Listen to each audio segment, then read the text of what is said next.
For 300 years, humanity had been the gentle giant of the galaxy. While other species built weapons and conquered worlds, humans built schools. While other empires measured power and destroyed planets, humans measured success in translated books and shared music. The Galactic Concord had expected monsters when they first met humanity. Every species that reached the stars eventually showed its teeth. That was the rule of the universe. Power corrupted, technology enabled destruction. It was simply how things worked. But humans broke the rule.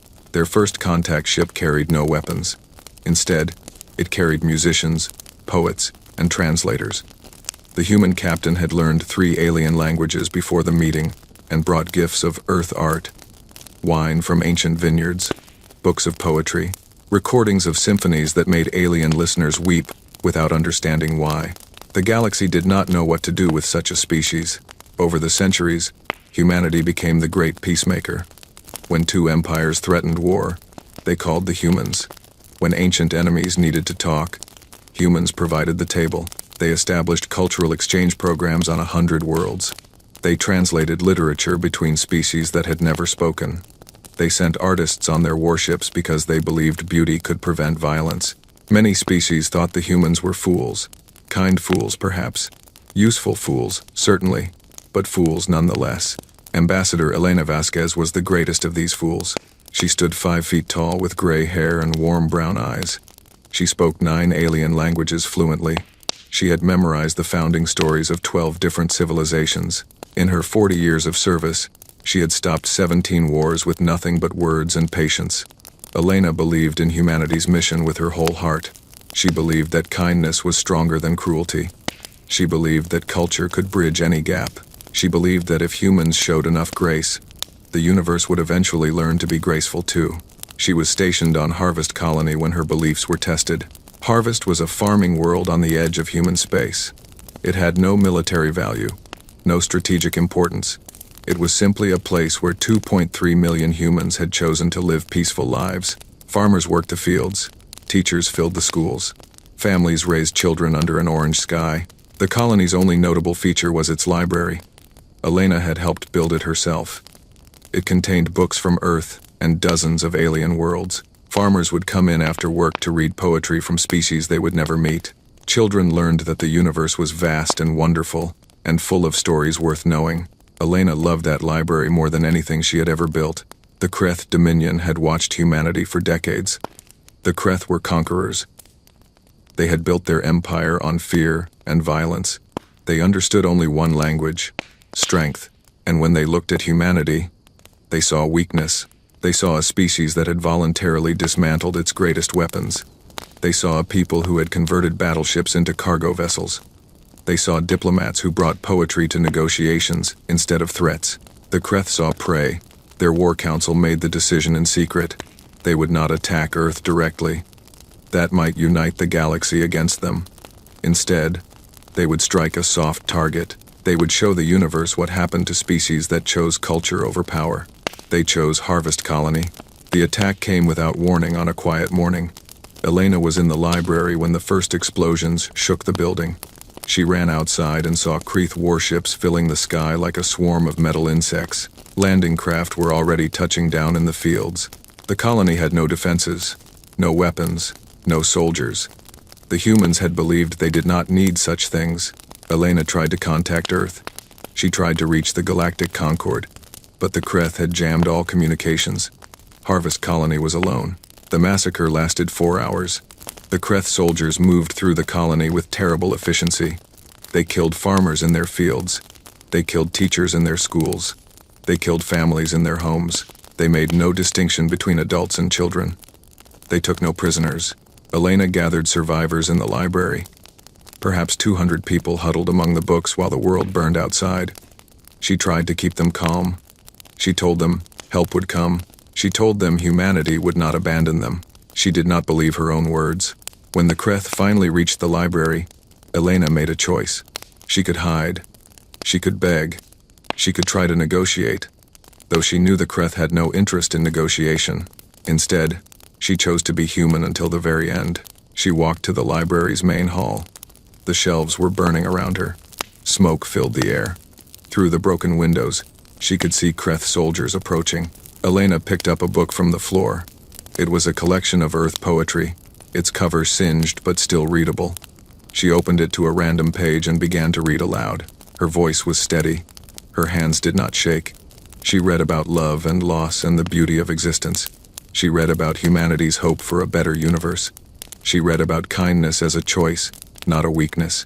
The Kreth soldiers entered the library. They saw a small, gray-haired woman standing among burning books, reading poetry as if she had all the time in the world. They did not understand.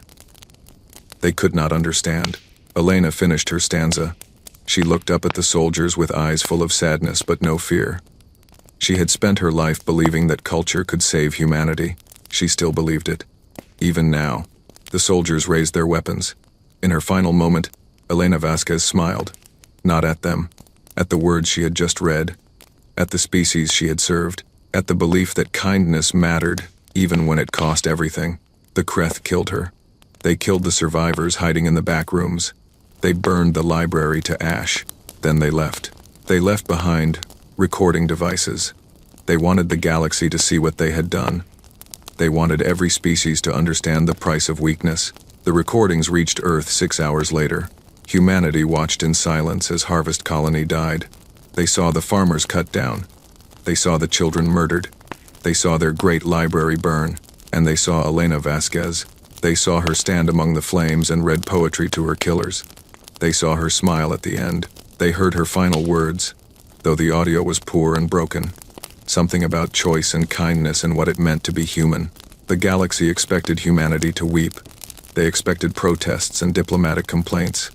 They expected the poets to write sad verses and the musicians to compose mournful songs.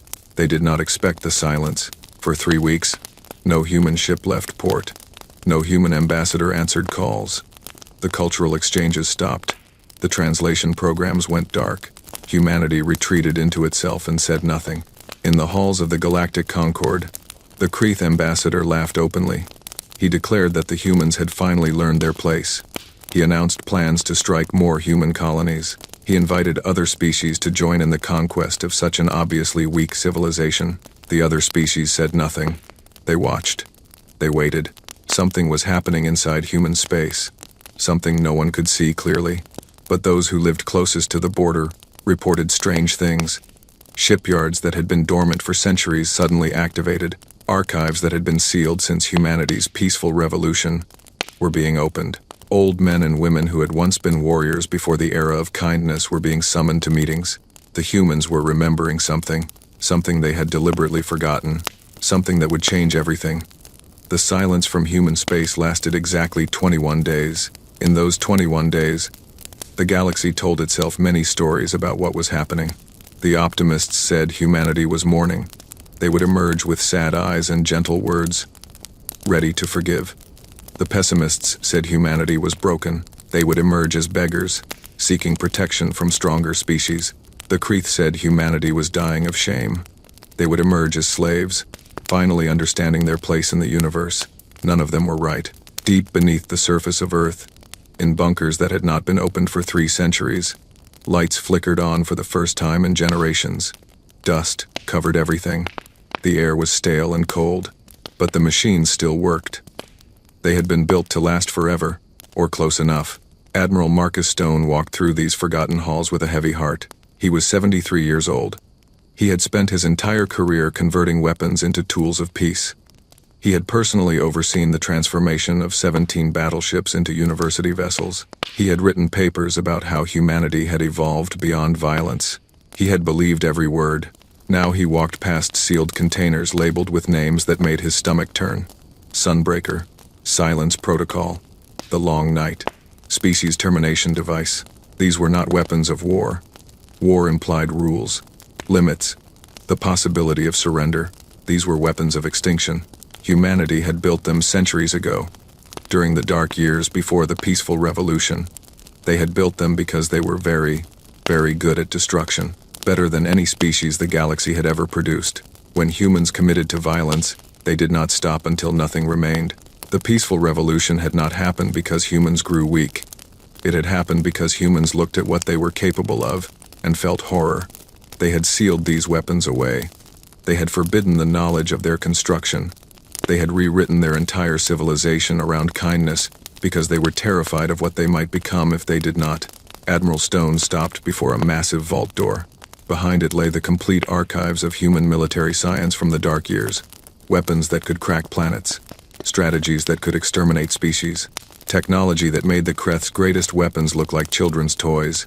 He placed his hand on the scanner. It read his DNA, his brain patterns, his emotional state. A voice from 300 years ago spoke. Authorization required from United Earth Council. Warning. Contents of this vault were sealed by unanimous vote of humanity. Opening requires proof of existential threat. Stone thought about Harvest Colony. He thought about 2.3 million dead. He thought about Elena Vasquez reading poetry to her killers.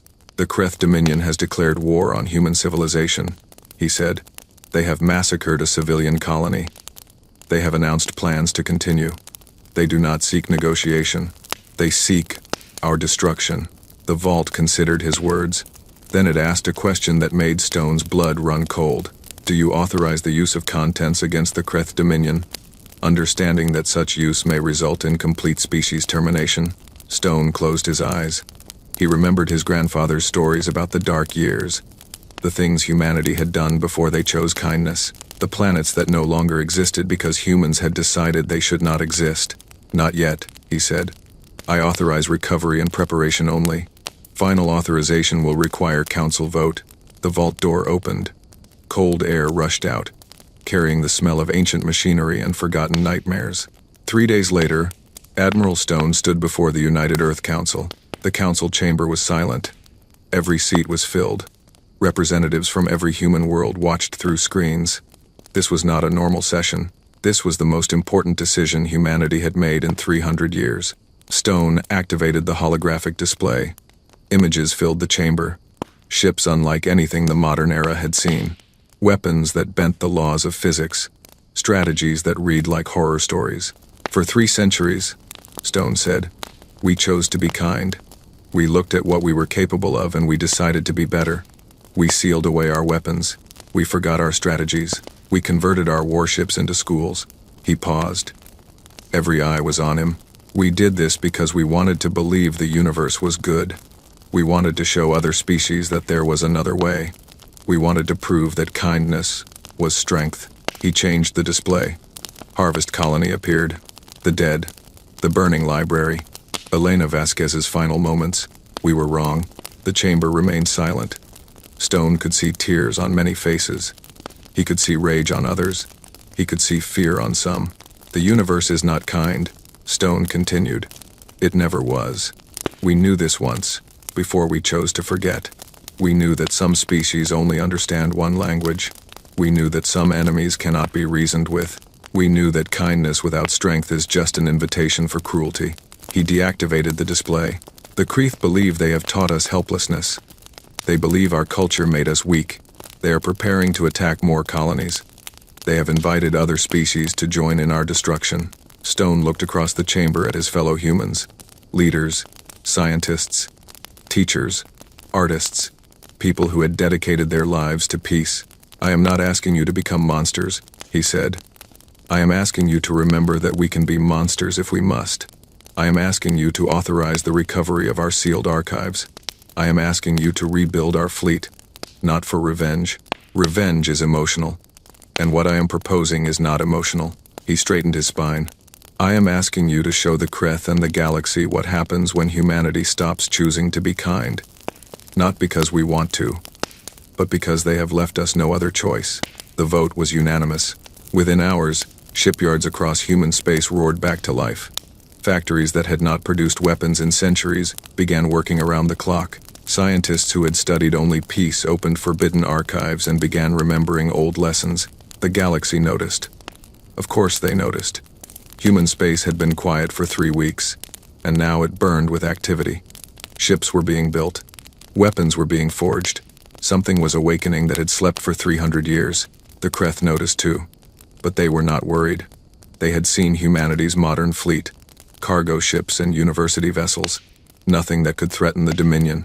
They did not understand that modern humanity had deliberately forgotten how to fight. They did not understand that the old humanity had been something very different. They would learn. On the 21st day after Harvest Colony, humanity broke its silence. A single message was broadcast across every communication channel in the galaxy.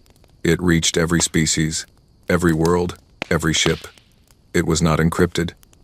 It was not hidden. Humanity wanted everyone to hear. The message was simple.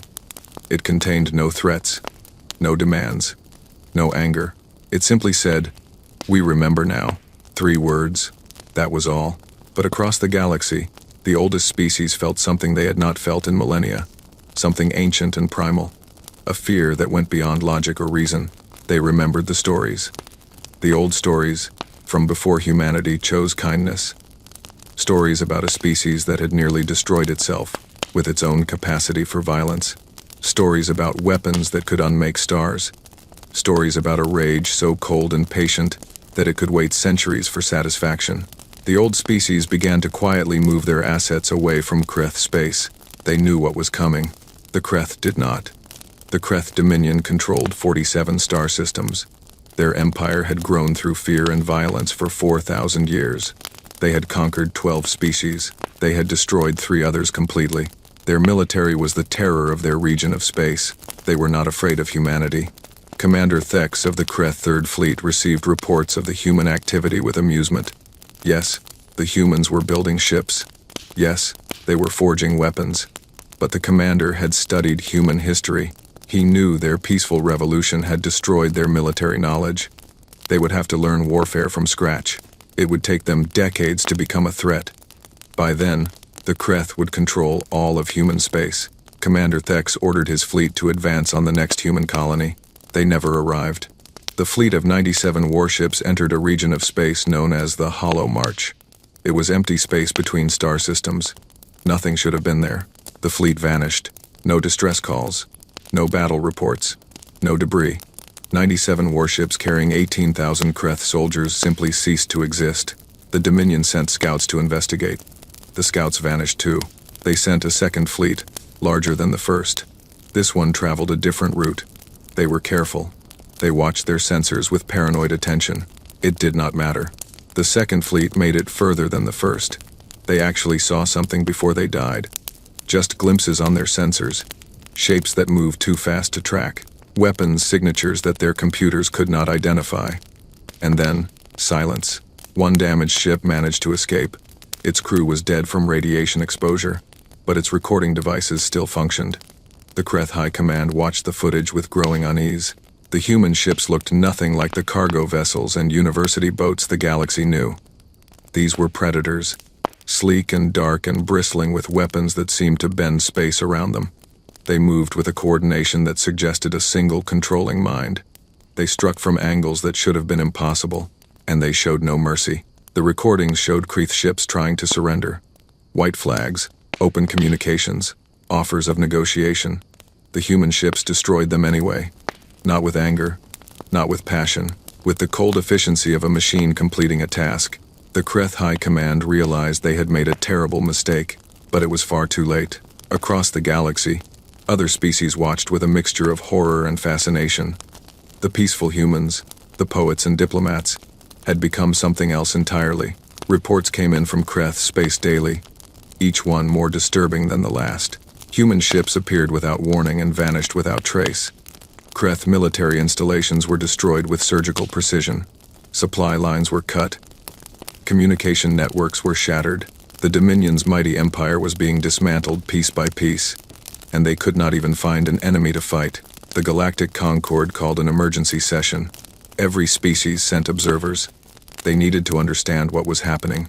Ambassador Yen of the Veth Collective had known humanity for 2 centuries. She had studied at their universities.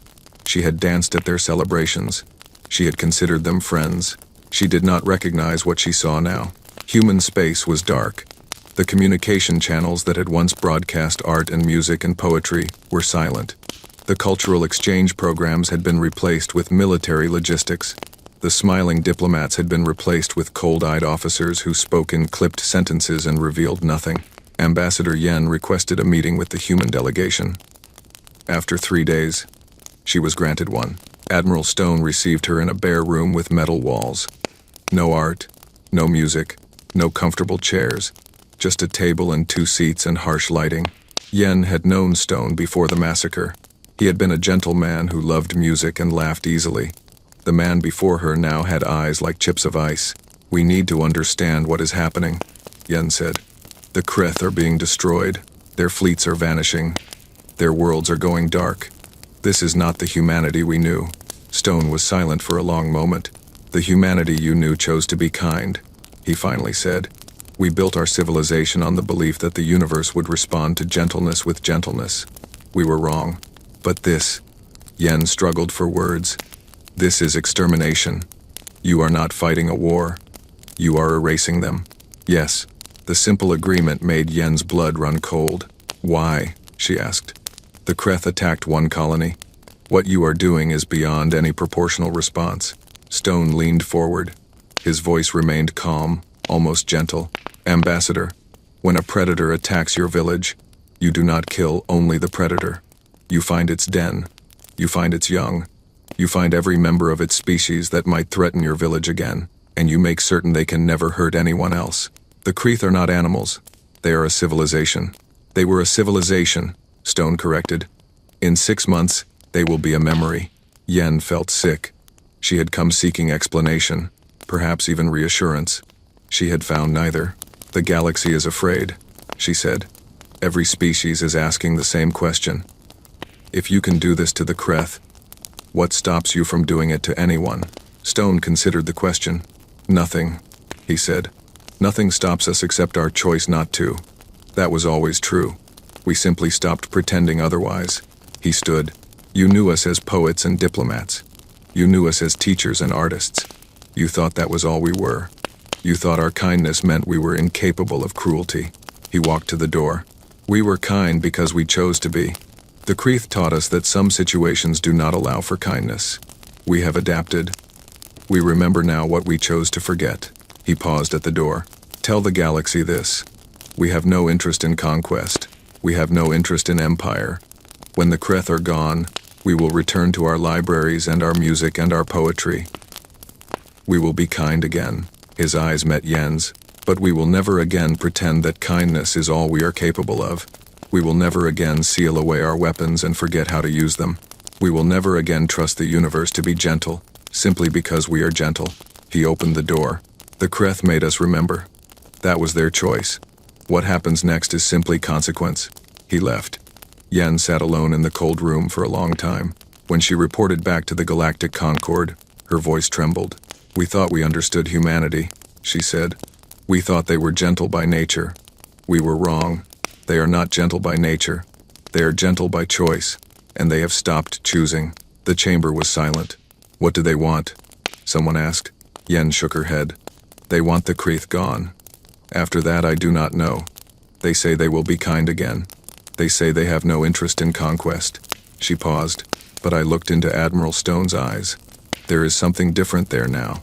Something old and cold. I do not think it will ever fully go away. The galaxy watched and waited, and in the dark spaces between stars, human ships continued their cold work, erasing an empire that had dared to teach them that kindness was weakness. The lesson would not be forgotten by anyone. The Kreth homeworld had never been attacked. In 4,000 years of conquest and violence, no enemy had ever reached the heart of the Dominion. The homeworld sat protected by 17 defensive rings. Each ring contained thousands of weapons, platforms, automated defense systems, and patrol fleets. The combined firepower could destroy an invading armada 100 times over. Beyond the rings, the home fleet waited. 3,000 of the most powerful warships the Kreth had ever built. They had never known defeat. They had never even been seriously tested. The Kreth leadership retreated to this fortress as their empire crumbled. They watched system after system go dark. They received no reports from their outer fleets. Their mighty empire was being erased from the edges inward, and they could not stop it. But they believed the homeworld was safe. Nothing could break through 17 defensive rings. Nothing could defeat the home fleet. The humans might destroy everything else, but the heart of the Dominion would survive. They were wrong about many things. This was their final mistake. The human fleet arrived on a quiet morning. Sensors detected them first. thousands of ships emerging from faster-than-light travel just beyond the outer defensive ring. The Kreth military responded immediately. Weapons powered up. Fleets moved into position. The defensive rings activated their automated systems. Then the sensors updated their count. 17,000 human ships, almost 6 times the size of the home fleet. The Kreth commander felt the first touch of true fear. Where had these ships come from? Human space could not have produced such a fleet in mere months. This was impossible. He did not understand that humanity had built these ships centuries ago. They had been stored in hidden facilities across human space, waiting for a day that most humans hoped would never come. In 3 months, they had simply been awakened. But the commander rallied his courage. Numbers were not everything. The defensive rings would thin the human fleet. The home fleet would finish them. The homeworld would survive. He gave the order to engage. The battle for the outer ring lasted 4 hours. It should have lasted days. The defensive platforms fired everything they had. Thousands of missiles, billions of energy beams, weapons that could crack moons. The human ships danced through it all. They moved with perfect coordination, as if guided by a single mind. They exploited weaknesses in the defensive grid that the Kreth did not know existed. Their weapons cut through armor that should have been invincible. They did not fight like a military force. They fought like surgeons removing a tumor. The outer ring fell. Then the second ring. Then the third. By the time the humans reached the inner rings, the Kreth commander understood that the battle was already lost. His forces had destroyed perhaps 200 human ships. They had lost half their defensive capacity. He ordered a retreat to the final ring. He sent desperate messages to any ally who might listen. He prepared the home fleet for a last stand. Then the humans did something unexpected. They stopped. The human fleet hung in space just beyond the final defensive ring. They did not advance. They did not fire. They simply waited. The Kreth commander did not understand. They had the advantage. Why stop? A communication request came through.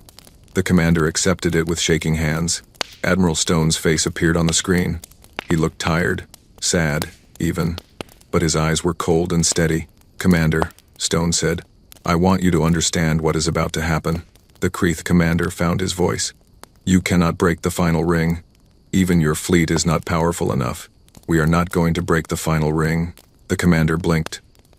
"Then what? Look at your star." The commander switched to external sensors. The Kreth sun burned as it always had. Steady, reliable, the source of all life in the system. Then he saw the human ships near it. Not warships. Something else. Something massive that his sensors could barely comprehend. "We call it the Stellar Manipulation Array," Stone said. "We built it 300 years ago, when we were less kind. We sealed it away because we believed no one should have such power." The commander watched the massive device position itself near the sun. "We can destroy your star," Stone continued. "We can make it expand and burn your world to ash. We can make it collapse and freeze everything in this system. We can do things to it that your scientists cannot even imagine." The commander's blood turned to ice. "But we are not going to destroy it," Stone said. "Destruction would be too quick, too merciful. You taught us that mercy is weakness. We learned the lesson well." The device activated. On the Kreth homeworld, day turned to night. The sun flickered like a dying candle. Temperature dropped instantly. Across the planet, billions of Kreth looked up at their dying star and screamed. Then the sun stabilized. Not normal, but stable. A wounded star giving off half its usual heat. Enough to survive, not enough to thrive. "We wounded your sun," Stone said. "Your world will survive. Your people will survive. But your crops will fail. Your industries will struggle. Your civilization will spend the next century simply trying to stay alive." The commander could not speak. "This is not revenge," Stone said. "Revenge is emotional. This is simply consequence. You taught the galaxy that kindness is weakness. We are teaching the galaxy that attacking humanity is extinction." He paused. "Your fleets are destroyed. Your empire is gone. Your son is wounded. You have nothing left but survival. This is what mercy looks like when humanity stops being kind." The communication ended. The human fleet began to move. Not toward the final ring, around it. They were not interested in the homeworld anymore. The demonstration was complete. In the Kreth command center, the commander watched them go. His world was plunged in cold darkness. His fleet was destroyed. His empire was erased. And the humans had not even bothered to finish the job. That was the worst part. The Kreeth had been conquerors. They understood conquest. They understood destruction. They did not understand being dismissed. They did not understand being left to suffer in the cold. The galaxy watched the wounded sun flicker in the darkness of space. They watched the greatest military power in the region reduced to struggling survivors in a single day, and they understood the message. Humanity had shown restraint. They could have destroyed the Kreeth completely. They could have made their sun explode and killed every living being in the system. They had the power. They chose to leave the Kreeth alive. Crippled, humiliated, a living warning to anyone else who might mistake human kindness for weakness. The demonstration was complete. The lesson was taught. Within hours, 17 species sent messages to human space. Not threats, not demands. Simple messages of peace, offers of friendship, promises of cooperation. They had seen what humanity could do when it stopped being gentle. They had no desire to learn that lesson personally. Admiral Stone received these messages in silence. He felt no joy, no satisfaction. He had spent his life believing in peace, and now he had commanded the greatest military action in human history. He had won, but he was not sure what victory meant anymore. In the cold darkness of the Kreeth system, a wounded sun flickered, and across the galaxy, every species looked at humanity with new eyes. The poets had become something else, and no one would ever forget. 50 years had passed since the Kreeth War. The galaxy called it a war, though it had lasted only 6 months and only one side had truly fought. The Kreeth dominion was gone. Their empire was dust. Their homeworld survived. But barely. The wounded sun still flickered in the darkness, and the Kreeth people spent their days simply trying to grow enough food to survive. They would never threaten anyone again. The galactic conquered had changed as well. Before the Kreeth War, it had been a loose collection of species with competing interests. Now it was something else. Something more unified. Something bound together by a shared understanding that some mistakes could not be undone. The emergency session that followed the war had drawn representatives from every known species. Even the ancient ones who had not participated in galactic politics for millennia. Even the distant ones who barely acknowledged other civilizations existed. They all came because they needed to understand what humanity had become. Admiral Marcus Stone stood before them. He was older now, his hair fully white, his face lined with years of difficult decisions. Behind him, holographic displays showed the remnants of the Kreeth Dominion. Empty systems, silent stations, a wounded sun flickering in eternal twilight. "You are afraid," Stone said. "I can see it in your eyes. Every delegation, every species. You look at us now and you wonder if you are next." No one denied it. For 300 years, we were your friends, your teachers, your diplomats. We shared our art and learned your songs. We believed that kindness could change the universe. He paused. We still believe that. But we understand now that kindness must have teeth. The display changed. Human ships appeared. Not the predatory warships that had destroyed the Kreeth, but something different. Mixed fleets. Cargo vessels sailing alongside battleships. University stations protected by weapons platforms. Cultural exchange programs operating in the shadow of military power. "We are not abandoning our principles," Stone said. "We will still send artists to your worlds. We will still translate your literature. We will still believe that culture and connection are what make existence worthwhile." He looked across the assembly. Thousands of alien faces watched him, some with fear, some with respect, some with something that might have been hope. "But we will never again pretend that kindness is all we are capable of.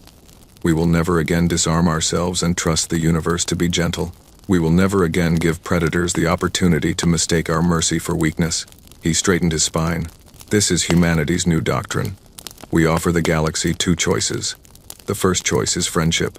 Be our friends, and we will share everything we have. Our science, our art, our technology, our protection. We will move stars to help those who stand beside us." His voice hardened. "The second choice is hostility. Attack us, and we will respond with everything we have. Not revenge. Revenge is emotional. We will respond with the cold, patient efficiency you witnessed in the Kreeth War. We will not stop until the threat is eliminated completely." He let those words hang in the air. "We do not want the second choice. We hope we never have to make it again. But every species in this chamber needs to understand that we can make it. We are capable of it. The weapons we used against the Krith still exist. The knowledge we recovered still survives. We will never seal it away again. The assembly was silent. Choose friendship, Stone said. Please. We want to be kind. We want to share poetry and music and art. We want to believe in a universe where kindness matters. He turned to leave, then stopped. But if you choose hostility, understand what you are choosing. The Kreth thought we were weak. They thought our culture had made us soft.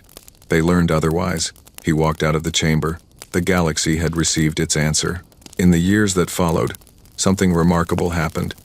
The galaxy became more peaceful than it had ever been. Not because humanity threatened anyone. The human fleet rarely deployed. The terrible weapons gathered dust in hidden facilities. But everyone knew they existed. Every species that considered aggression looked at the flickering sun in Kreth space and reconsidered. Every empire that thought about conquest remembered what happened to the last empire that attacked humanity. Every predator that saw weakness in kindness remembered that human kindness was a choice, not a nature. The peace was not perfect. It never could be. But it was better than anything that had come before. And humanity returned to its old ways. Mostly, the cultural exchange programs resumed. Human artists traveled to distant worlds. Human translators learned alien languages. Human diplomats helped negotiate peace treaties. The libraries reopened. The universities accepted students from across the galaxy. But there were differences. Every human ship now carried weapons. Every university station had defense capabilities. Every cultural exchange came with a quiet understanding that humanity would protect its own. The smiles were still warm. The poetry was still beautiful. The kindness was still genuine. But behind it all was something harder. Something that had not existed before the Kreth War. Humanity had learned to be kind and dangerous at the same time. On Harvest Colony, a memorial stood where 2.3 million humans had died. Black stone carved with names. A flame that never went out. A place where humans came to remember what kindness had cost them. Beside the memorial, they had rebuilt the library. Larger than before. More beautiful. It held books from 100 worlds. Children came to read stories from species they would never meet. In the center of the library, a special room held a single item. A book of Earth poetry. Its pages still scorched from the fire that had killed Ambassador Elena Vasquez. Beside it was a plaque with her final words, recovered from the broken recordings of that terrible day.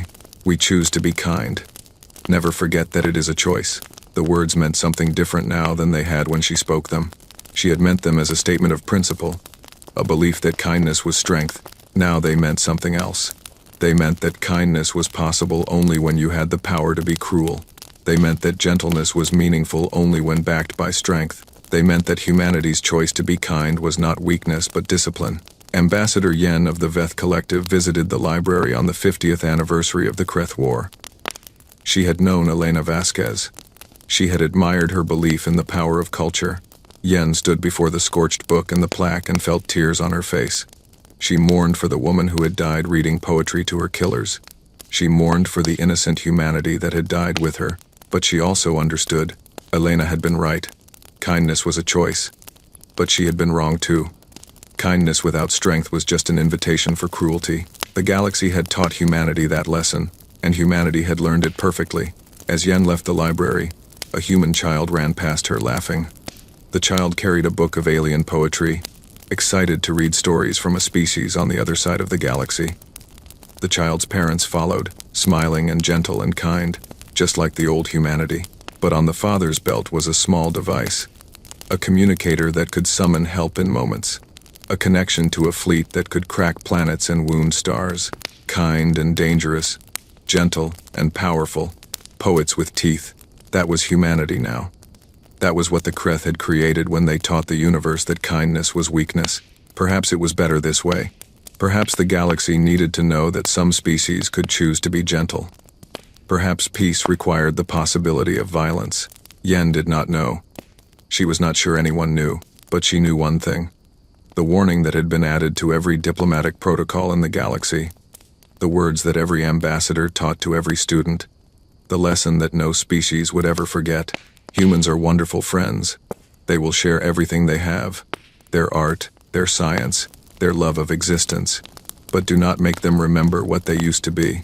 You will not survive what they become. The galaxy had learned. Humanity had taught them, and the scorched book in the library remained as a reminder that once, humans had believed kindness was enough.